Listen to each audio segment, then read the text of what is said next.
Hello, this is the Watchdog, and welcome back to Fun with Watches. If watches weren't fun, you'd only need one. Today we're going to do a comparison of 3 No Time to Die homages. I have the Watchdives WD-007, the Steel Dive SD 1957, and the Guy Design PD 1667. Let's start off the wrist check. I'm wearing this Long Lux 8092, and Greg was wearing my Cadison 7064. Grogo said that Pelly Motto is upset. She saw her husband, Miggs Mayfield, was having a drink with Cara Dune at the Mos Eisley Cantina. He said, relax. We were just discussing teaming up on a bounty. Stop being such a jelly Pelly. All right, here we go. We have the 3 watches, and they're all No Time to Die homages, which is a Omega Seamaster kind of watch. And here we go. Now, I have this one upside down.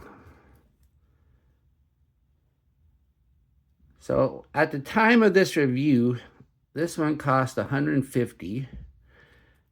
The Steel Dive cost $79, and the Pagani Design cost $68. I've had this Pagani Design for quite a while. This is one of the first watches I ever reviewed, and I kept it because I was waiting for the movie to finally come out so I could wear it during the movie, and the movie took forever to come out, and when it finally did, I just decided to keep the watch. So let's go ahead and look at the containers. The Watchdives comes in this container. The Steel Dive comes in this container, and the Pagani Design comes in this container. And that's pretty standard for all 3 brands.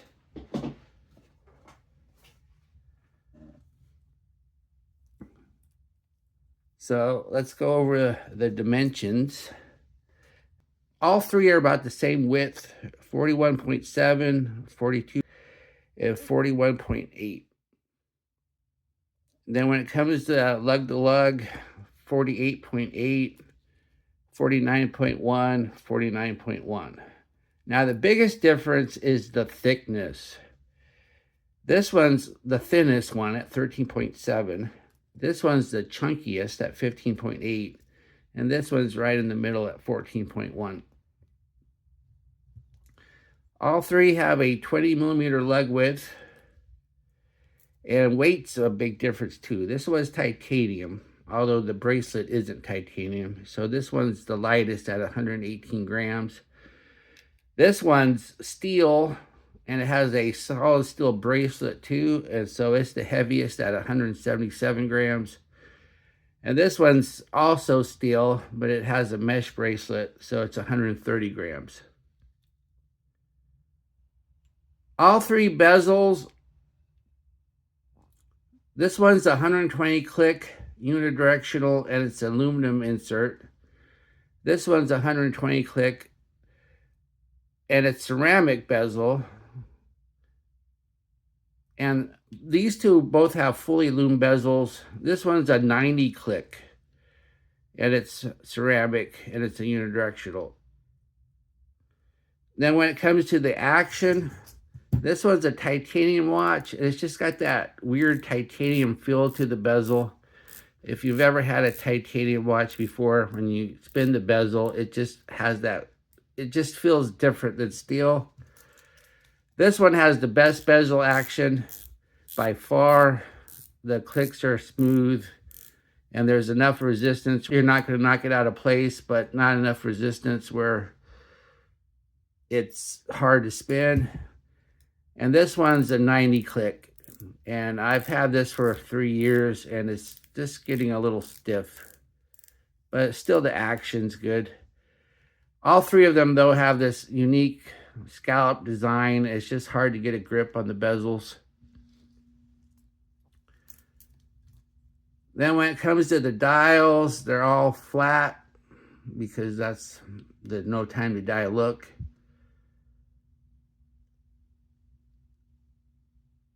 And they all have this Fotina look to it. As you can see, the Pagani Design's a lot lighter, not so orange. The Pagani design has a date at the 3. The real No Time to Die does not have a date. The watch dives, you have the option of getting the date. If you do get the date, it's right there at the 6, so it takes the place of the government symbol. And when it comes to looking like the real No Time to Die homage, the two on the left just look a lot more like it than the one on the right, the Pagani design. All three have size screw-down crowns, and Watch Dives actually has a titanium crown that matches. And only the Watch Dives has the helium escape valve. You don't need a helium escape valve because you're never going to go saturation diving with any of these watches. The real No Time to Die watch has the valve, so that makes this one look like it more. Now, when it comes to water resistance, this one's 200 meters, this one's 300 meters, and this one's 100 meters. This one's 300 meters because look how chunky it is. So it needs that extra big, thick case back to get that 300 meters. And this one's only 100 meters because it has a display case back.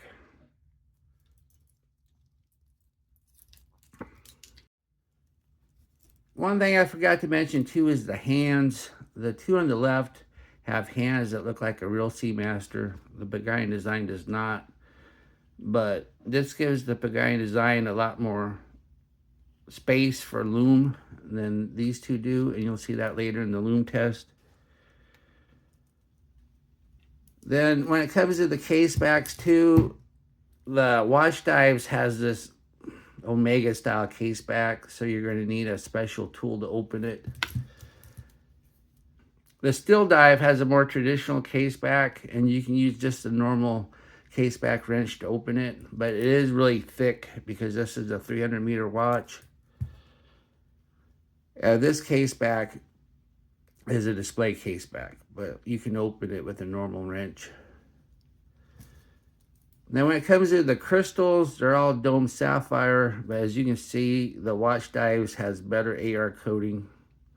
It just has a lot less reflection. And then when it comes to the bracelets, the Watch Dives has a mesh bracelet with a deployant clasp. And this looks a lot more like the real No Time to Die watch. The Still Dive didn't even have a mesh bracelet option. So you have this traditional Seamaster bracelet, which looks nice, but it's really big. But you do have a clasp with plenty of micro adjust, but no on the fly. Then the Pagani design, you have a mesh bracelet, but it doesn't have the deployant clasp. You have this buckle here, which can be awkward to use when you put it on. But it does have quick release. So that's one thing that the other two watches don't have. All three watches have the NH35 movement. This is the 24 joule 3 hertz movement that hand winds hacks, has a bidirectional rotor and a 40-hour power reserve, and they're pretty standard on watches in this price range. The two on the left don't have a date, but the movement has a date, so it has a ghost date. And this one, of course, has a date. It would have been nice if the date wheel was color matched, but it's not. I don't mind a ghost date. A lot of people complain about them, but it's just practical.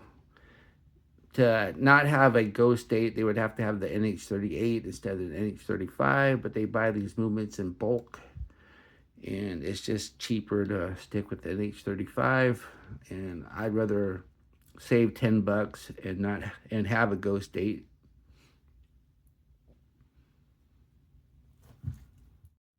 Here's the Watch Dives on my 7.5-inch wrist. That looks nice. That wears nice. I have 3 notches left on the strap.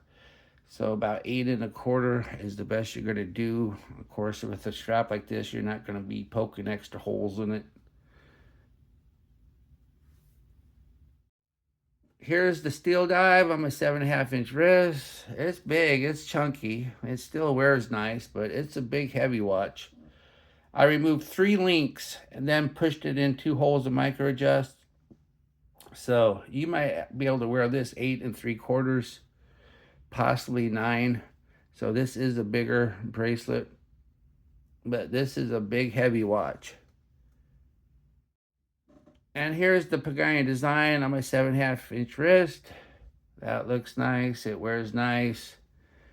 And I can probably move the buckle out another 3/4 of an inch, possibly an inch. So 8.5, possibly. Here we are in the lume room. None of these watches have particularly good lume due to the Fotina hands and markers. The watch dives on the left and the steel dive in the middle have fully lume bezels. The Pagani design does not. As we speed up the time, all 3 have a green C3 glow. The watch dives has the best lume pip of the 3, but the rest of the bezel goes to the steel dive. The indices and markers are about even, but the more authentic hands of the other 2 are just about gone. And since the hands matter most, we have to give the lume to the Pagani design, which isn't something you hear very often. What does the watch dive do better? Well, it's titanium for one thing, so it's much lighter. It actually has a deployment clasp on the mesh bracelet, so it makes putting it on and off a lot easier. The crystal, I would say, has the least reflection of the 3. It does have the best lume pip, and it looks the most like a real No Time to Die, and it is the thinnest. But it does have the worst dial lume. It has the worst case back, and there's no quick release on the strap. What does the steel dive do better? Well, it has a fully lume ceramic bezel. It has 300 meters of water resistance. It does have the best bezel action. And it does look like a No Time to Die, but is much more affordable than the watch dives. But it is the chunkiest. It is the heaviest. There's no mesh bracelet option and no quick release. What does the Pagani design do better? It has the best hand lume of the 3. The mesh bracelet actually has quick release. And if you don't like knockoffs, this one seems more like an inspiration than an actual knockoff. And if you like display case backs, this one has a display case back. But it does look the least like a No Time to Die. Has a buckle instead of a clasp. And it has the least water resistance of the 3. There you have it. 3 No Time to Die homages, and they're all great watches. I don't declare winners on these comparisons usually. You buy the one that you like, but I will leave links to all 3 of them, and they will be affiliate links. So if you use any of them, I'll get a tiny commission, but they do add up. And I'll be back with a review. Be sure and like and subscribe to my channel. And I'd like to thank my Members Choice. And I forgot to mention that this watch here, the Watch Dives WD-007, is my Members Choice watch. So once I sell this, I will put up another Members Choice vote. And only members get to vote. And only members get to see the unboxing. Bye.